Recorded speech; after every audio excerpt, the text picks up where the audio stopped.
में प्रकाशित होते हैं। माता पुनि बोली सोमति डोली तज उताते रूपा कीजय शिशु लीला, प्रकट होकर रोने लगे बालक रूप में। लेकिन हम लोग गर्भ से प्रकट हुए, विषय को सत्य मानने वाले, भोगों के बीच में जन्मे, फिर गुरु कृपा से, भगवत कृपा से वो बात बनी।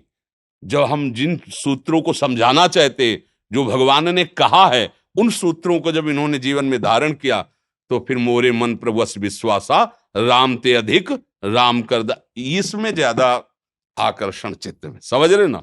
तो हमको अपने उन सहयोगियों के विचार को भी पुष्ट करना चाहिए, क्योंकि वो हमारी जहां बुद्धि पहुंच रही, वो इससे ज्यादा पॉइंट हमें पुष्ट करते हैं।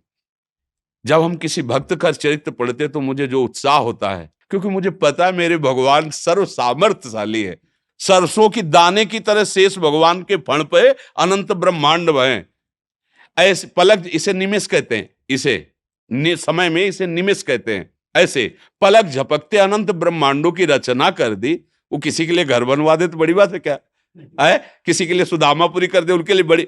लेकिन एक भक्त जो बेघर है, भोजन की व्यवस्था नहीं, और वो कष्ट सहते हुए जब सद आचरणों को धारण किया तो जगत पूज्य बन गया। सारा संसार उसे, अब बड़ी जोर की बात लगेगी, नहीं लगेगी समझ, कि भगवान के वचनों का पालन करने से, नीति का पालन करने से वो एक साधारण मानो उसे भगवान कहने लगे। सब उसे भगवत भाव से, अरे ये तो साक्षात भगवान है, ये तो साक्षात भगवान की वाणी, अरे देखो भगवान का प्रभाव कैसा, ये दिखाई दिया। ये तो सिर्फ भगवान ही कर सकते हैं। जब किसी हम संत की महिमा देखते तो ये तो सिर्फ भगवान ही कर, तो कैसे उतरा? बोले पहले ऐसे थे, पर भगवान और नीति और सिद्धांतों का पालन किया, संयम नियम से चले, तो देखो ये महान, ये ज्यादा जोर की हमारे ऊपर प्रभाव डालने वाली बात होगी।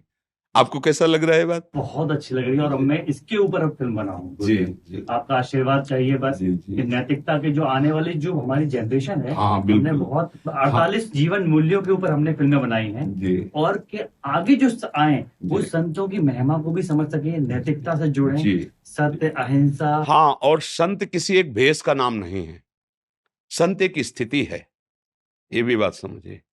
अगर केवल वेश धारण करने मात्र से कोई संत हो जाता तो आप आंख खोल के देख लीजिए।